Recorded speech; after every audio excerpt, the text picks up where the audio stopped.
enjoy the show, play on Perjangers. Welcome, one and all, to another Mattcast. Part of the Perjangers and Wallhangers Media Network, right along there with Lugnuts Podcast. Check them both out on our network. Start off Mattcast. For those of you who may not know, I try to start off with just some different things I've been watching. Usually a lot of anime.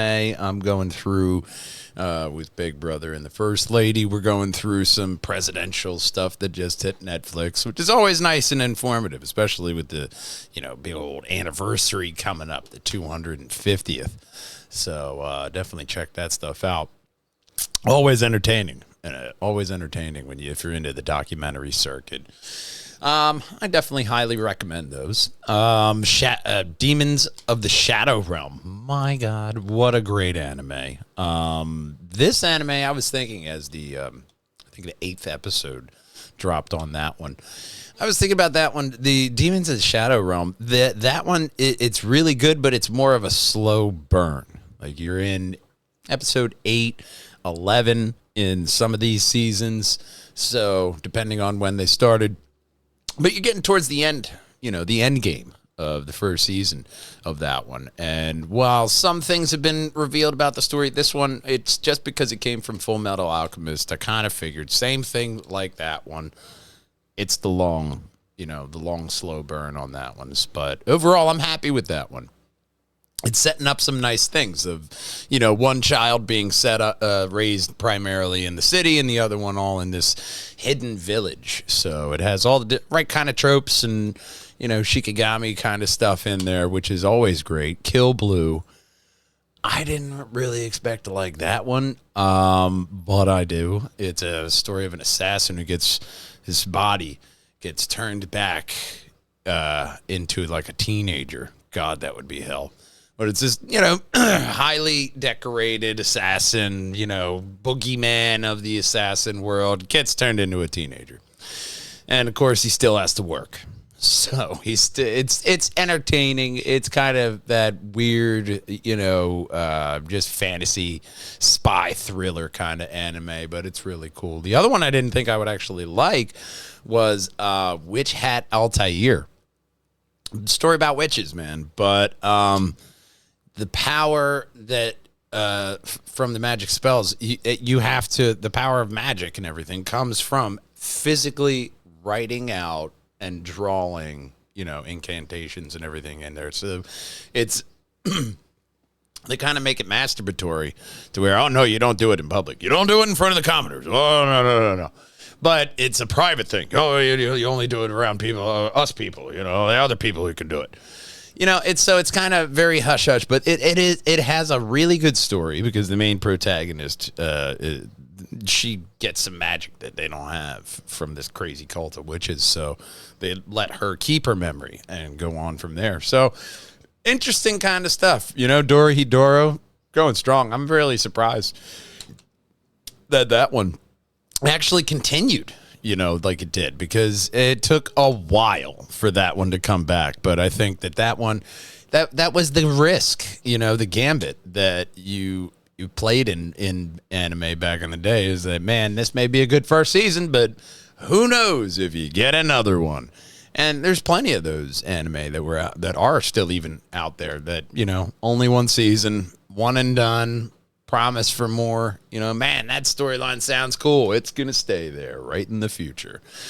But I'm happy that Dorohedoro actually gets a chance to, continue out that story, because it's, I can't wait to see how it ends off this season. I'm very interested to see what that story entails, because it's very much just sit down, watch, and, start from the beginning, go through, give that one a shot if you haven't. Dorohedoro. So that's what I've been watching.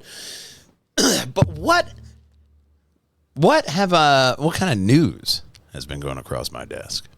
There's a lot of anime out there that gets kind of tropey. All right, especially Isekai animes, they usually get tropey. So that's where, can it get so bad that it affects reality?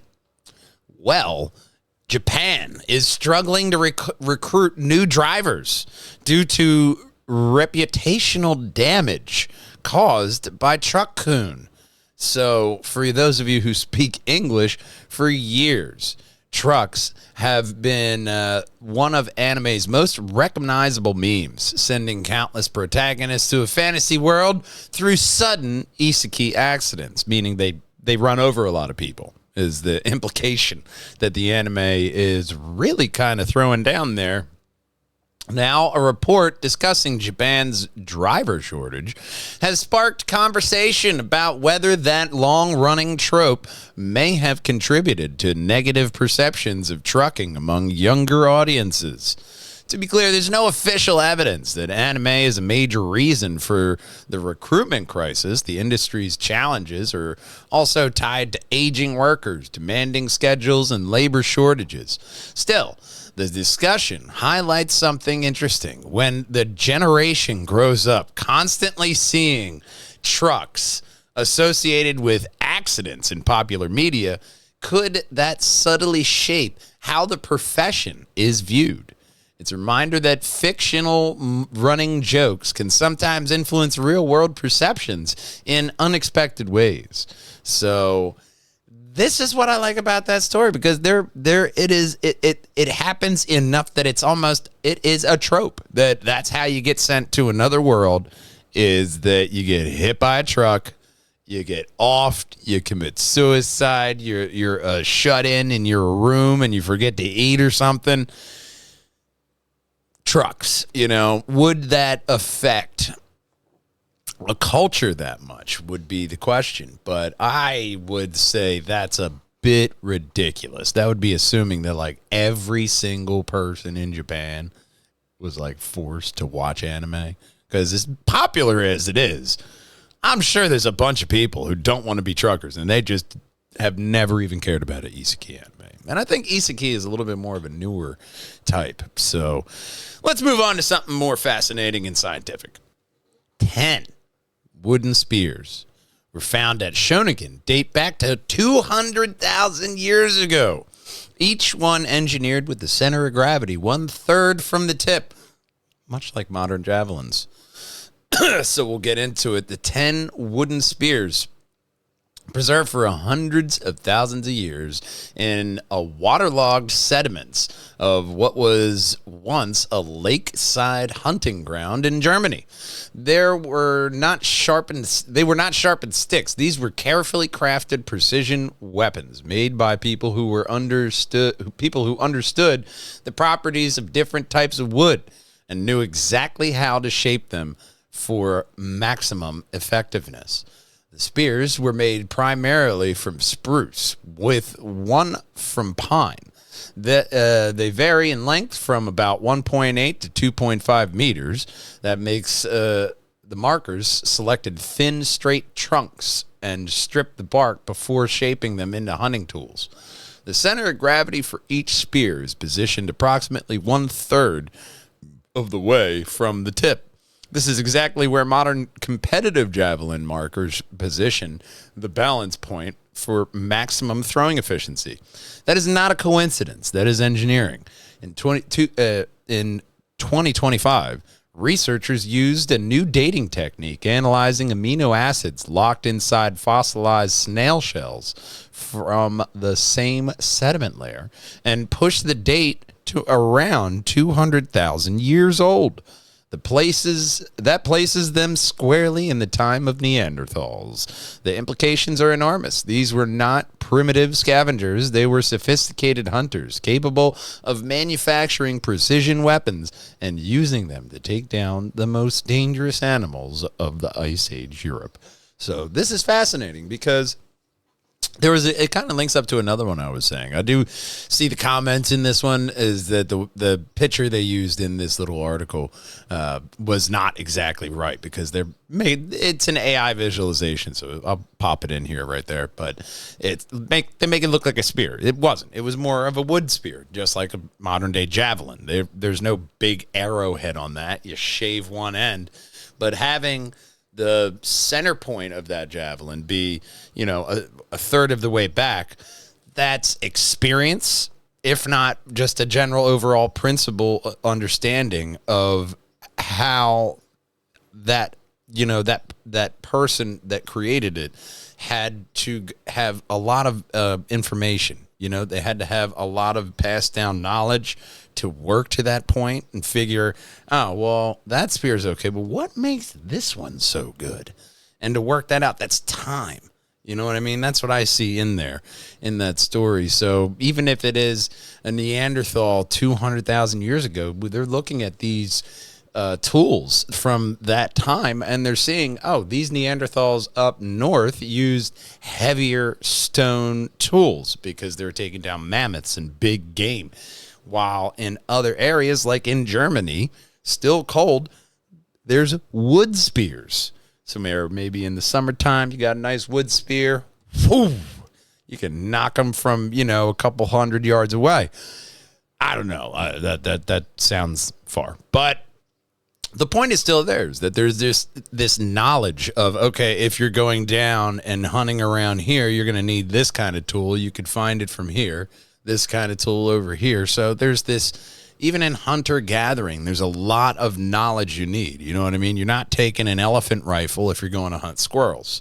So these people knew, if I'm hunting this game, I'm going to need this tool to get it done. So there's a lot of actual trial and error that had to be done for them to get this perfect kind of javelin, to where that's the math of it. It's going to work out. If you want the best spear, it's going to eventually be the center point, a third of the way down. This is going to go the farthest. That's how you're going to hit that thing all the way over there.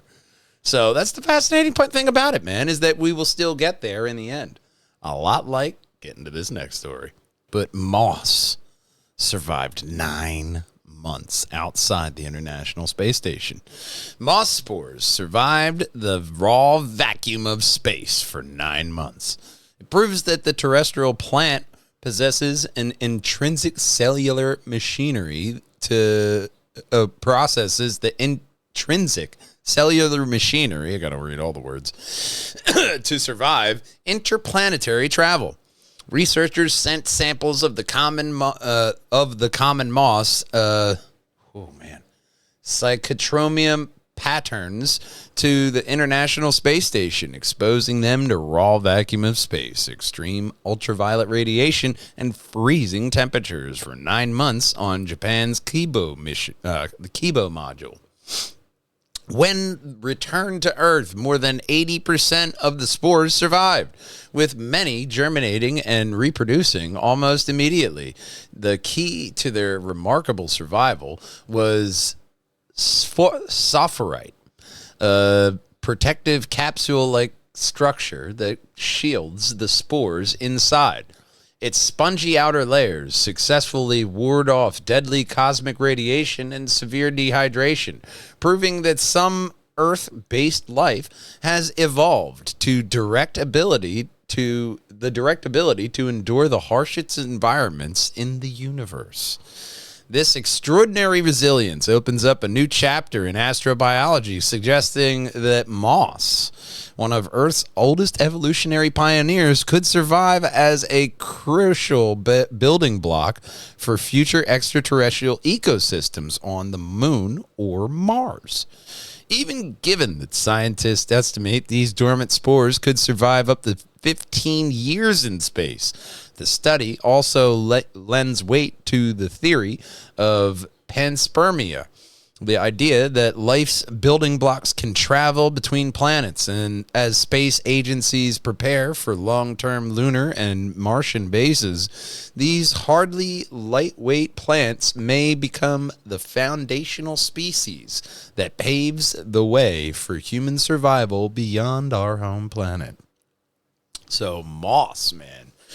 I mean, who thought of that? I mean, it's amazing that it can survive in space, but who was the guy? They were just like, you know what?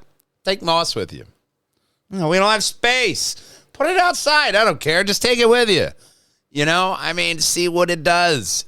And then it survives. You know, but then to say, no, it'll be fine up to 15 years. Whew. I mean, it's kind of hard to kind of hard to argue with that. You guys got to find something to do with it. I don't care what you do, but there's got to be something there. You know, it's not a tardigrade too, you know, so it's a little bit bigger than that. It's just chilling, and it's got all the right protection to protect it from the cosmic rays. No atmosphere needed. So how about that? And then when it came back, it just started sporing again. Spores go spore. You know, so that's fascinating, man. I think that's definitely some kind of hope, you know, especially for long-term space travel. You got that moss going in there like you see in like Expanse and stuff, how they have the plants in there. Maybe moss is the key to do it. But maybe there's a key in the next story. In medieval China and Japan, clever devices allowed you to smell what time it is. Oh, yeah. So if you're able to smell what the rock is cooking, you'd be able to tell the time. Being able to know time at any given moment is a bit of a modern luxury. Depending on how often your kids are asking you what time it is, it may be an annoyance. You never know. It wasn't too long that humans would pay to see the correct time. It wasn't long before that, given the length of time humanity has been around, that we were working out roughly what time it was by the shadows a gnome left on a sundial. Mechanical clocks, atomic clocks, and shadows are not the only ways that humans have attempted to keep track of the hours in minutes. In fact, we've come up with a variety of novel ways of doing so, largely due to the fact of that sundials don't work too well. No kidding. Especially in the middle of the night or when it's cloudy. In ancient Egypt, water clocks were used at least at 1350 BC. These measures, measure the time by allowing water to flow out of a vessel at a known rate, whilst marking within the vessel, letting you know what time it is. It sounds simple, but ancient people had to figure out ways to account for slower flow later on due to the dropping of water pressure, making it a neat bit of timekeeping. Nevertheless, these outflow water clocks were largely used for measuring shorter periods of time, more like an egg timer than an actual clock. More complicated water clocks became available over time, including Sestible's water clock, which was reasonably accurate and used for a variety of purposes. During the first Alexandrian period, it was adapted as a way for physicians to count the pulse. Lisa Knox explained the robot life story of technology. I got this story from IFL Science. It was also used in the law courts to time speeches. Long tube was plunged into the water, and then when it was full, the opening at the top was closed. When it was reopened, the water dripped through a small opening at the lower end. A person was free to speak until the tube was empty. So while these were good clocks, you had to use your eyes to see time, which, as well we all know, is a big hassle.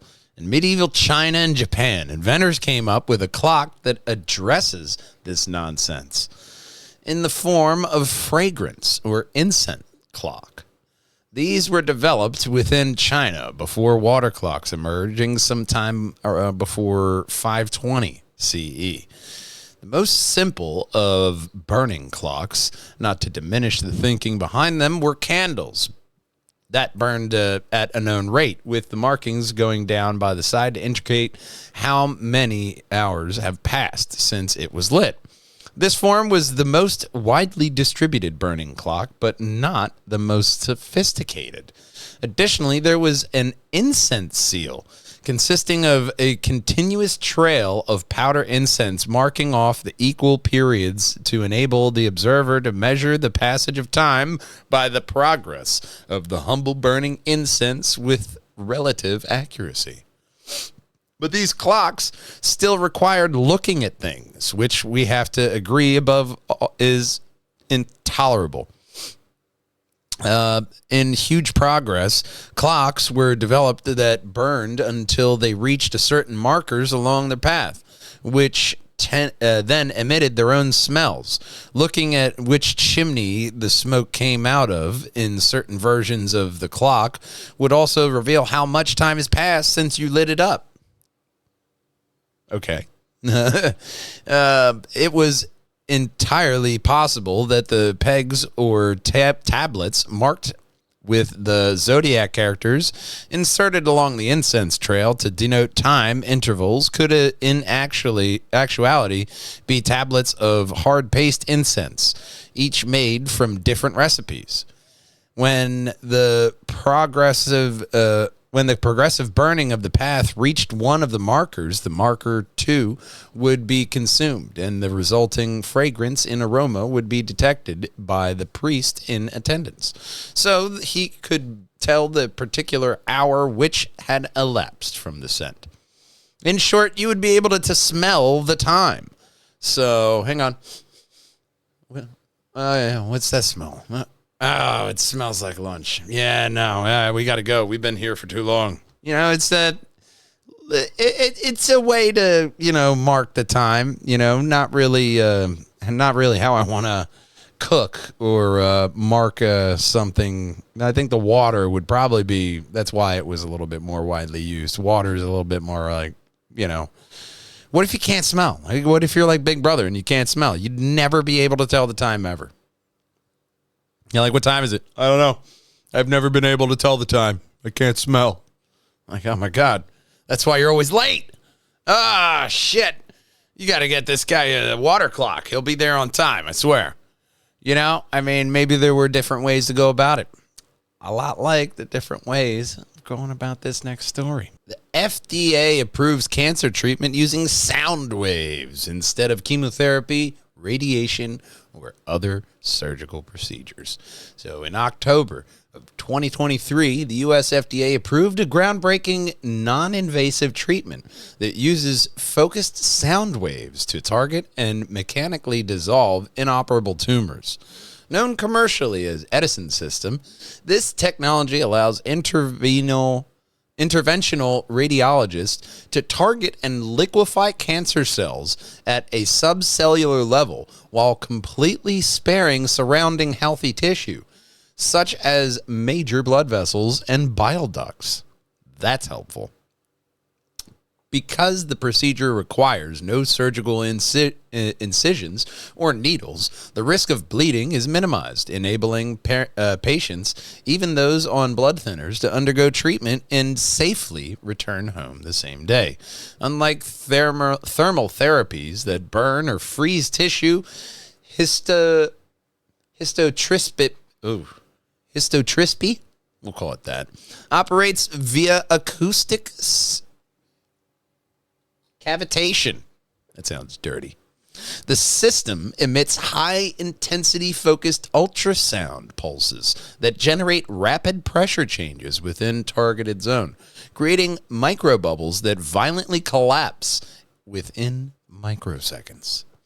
This mechanical action tears apart and liquefies tumor tissue into debris that the body's natural immune system reabsorbs over time.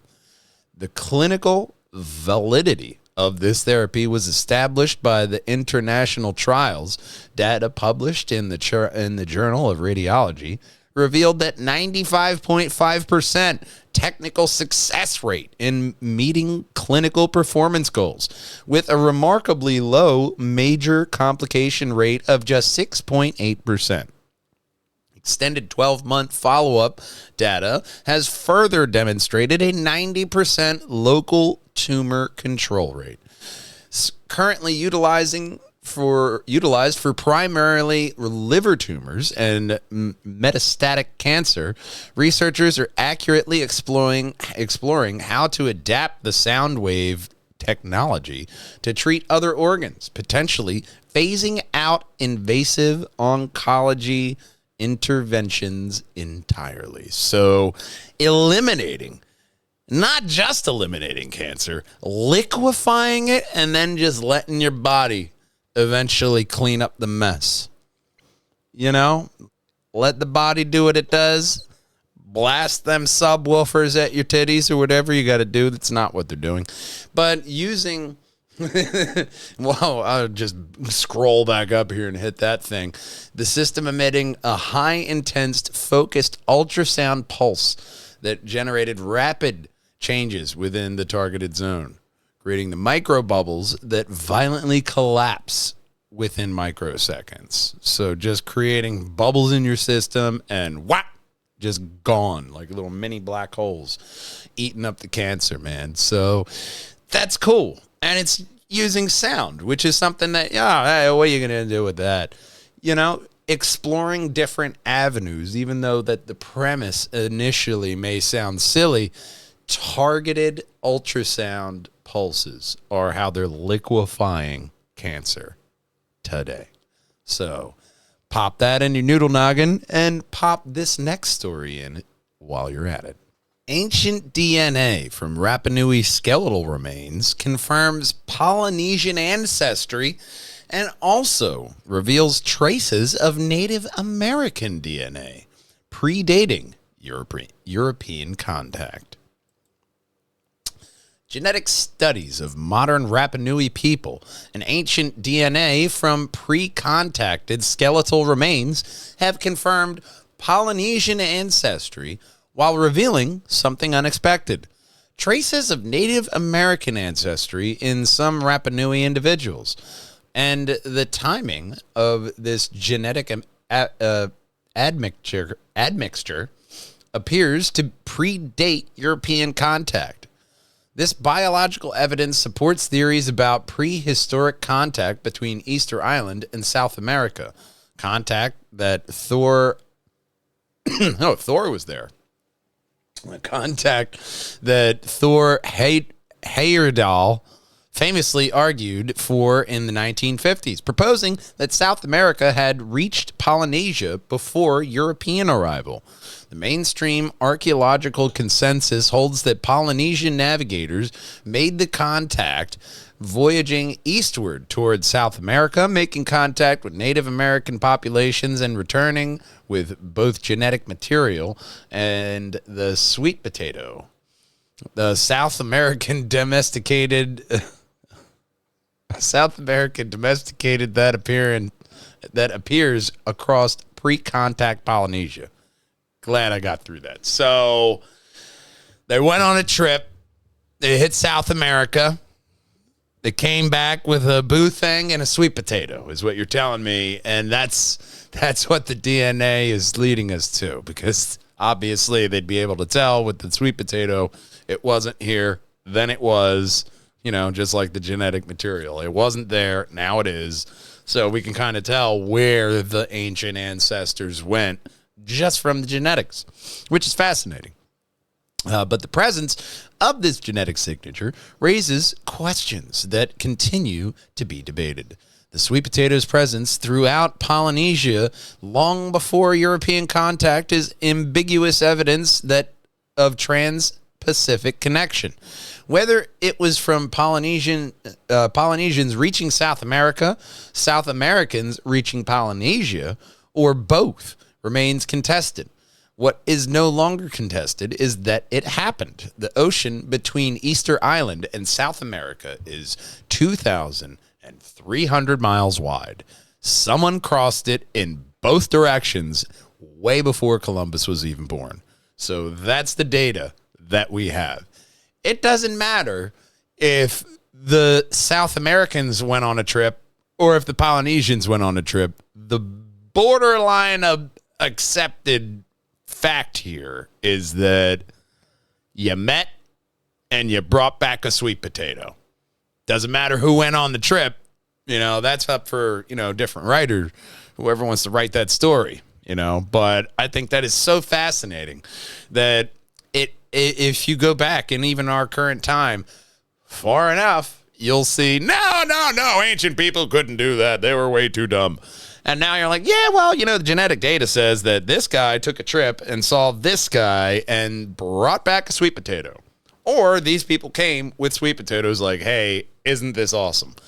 So you have this genetic data that says that this story, this trans-Pacific voyage, happened at least twice because the sweet potato was there well before the Europeans came and contacted Polynesia. So that's fascinating, man. You know, seeing these cultures that have a history and a mythos, and that the journeys in that might have been true. And that's how you get these things, you know, and the passed down knowledge is in the mythology, and it's not all just vague stories, you know, probably a vast majority of it, but you know, some facts may be in there, a lot like this podcast and this next story. Orcas have sunk more than 7 yachts in Europe, and they're teaching other orcas how to do it. So sailing just got a little bit more dangerous in Europe, and not for the reasons you think.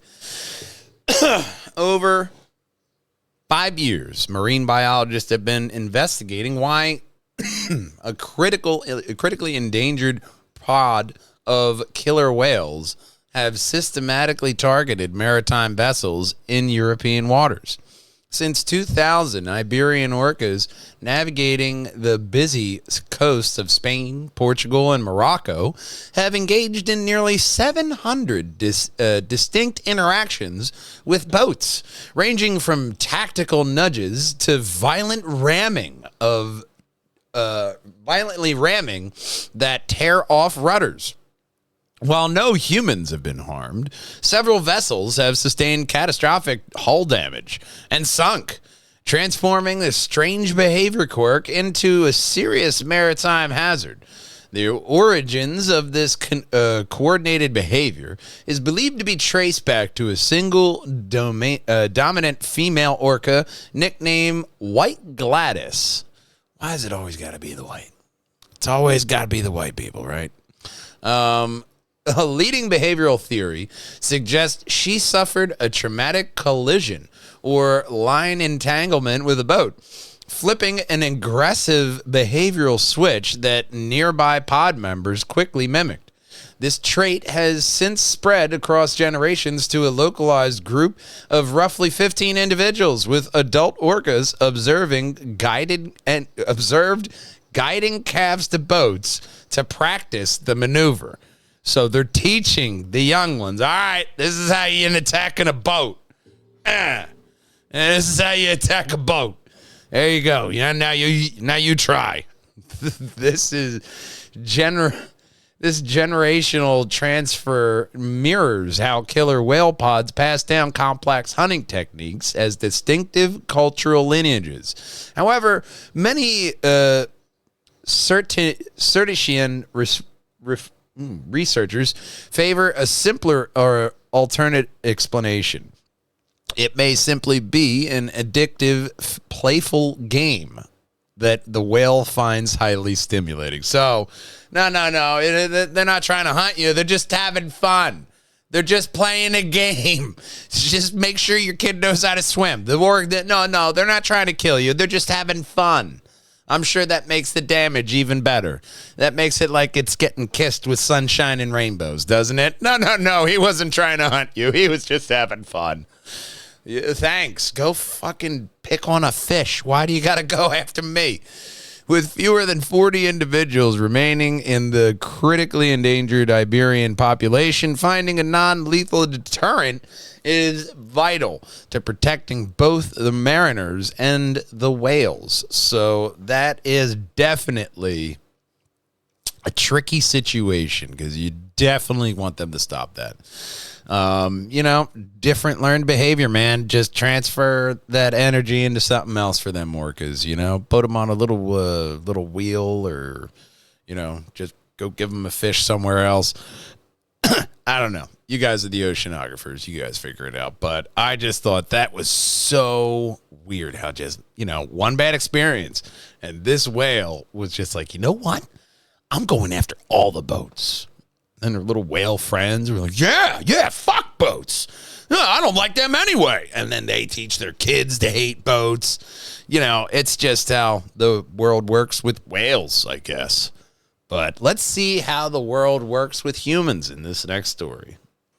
Massachusetts police say a call about a man carrying a bazooka turned out to be a guy with a leaf blower. Police in Bridgewater, Massachusetts respond to a 911 call about a man in camouflage who was reportedly carrying a bazooka. Officers quickly arrived on the scene only to discover the suspected weapon was actually a leaf blower being carried by a landscaper at work. No threat was found, but local grass was reportedly remains shaken by the incident. Sometimes things are not as they seem. So I found this fun little story here. Make sure it's a leaf blower. You know, is it making a loud noise? Genuinely, this is what you got to do. You got to take the headphones off. Oh, that's a leaf blower. That's a leaf blower. It's not a bazooka. Honey, it's not a bazooka. It's just a leaf blower. It's fine. Don't dial the other one just yet. It's just a leaf blower. Maybe, just check it. Like, hey, hon, is that a bazooka? No, it's Jesus. He's fucking cleaning up after cutting the grass. What are you talking about? Just check with somebody. Call a friend, maybe a neighbor. Hey, you got landscapers over? Okay, just wanted to check, make sure it looked like a bazooka. Just maybe keep your thought to yourself next time. I don't think we're really getting, somebody figuring out stem cells who's doing that. Just one thing at a time, one thing at a time. A lot like going over to our website, pjandwh.com, where you're going to find all of our luggy and nutty content with lug nuts, silly little podcasts coming back ever so slightly behind. And, of course, we have the merch. I got it on either side of the website here. Just contact us. Let us know. Get your Lug Nuts merch. We got 2 different shirts of Lug Nuts. We have the Nothing Rolls without Lug Nuts. We also have the Drive On t-shirts, which I'm definitely going to keep up to date, in store, in stock. So let us know. The other specialty shirt you'll see when we get the Delco or Bust screenings prepared for. Outside of that, we got a lot of great stuff coming to you in Perjangers and Wallhangers land, and we will let you know whenever we get the go-ahead. So until the next podcast, game on and drive on, boys and girls, because we love you and miss you, and we can't wait to see you then. Bye-bye. Bye. Make sure you hit that subscribe button and like and comment below so you can see all the Mattcast and everyone else can too. Right above my shoulder is going to be the very best Perjangers and Wallhangers video for you. And above the other shoulder is every single Mattcast in a playlist for you. And until I see you next time, gang, game on and drive on, boys and girls. Bye-bye.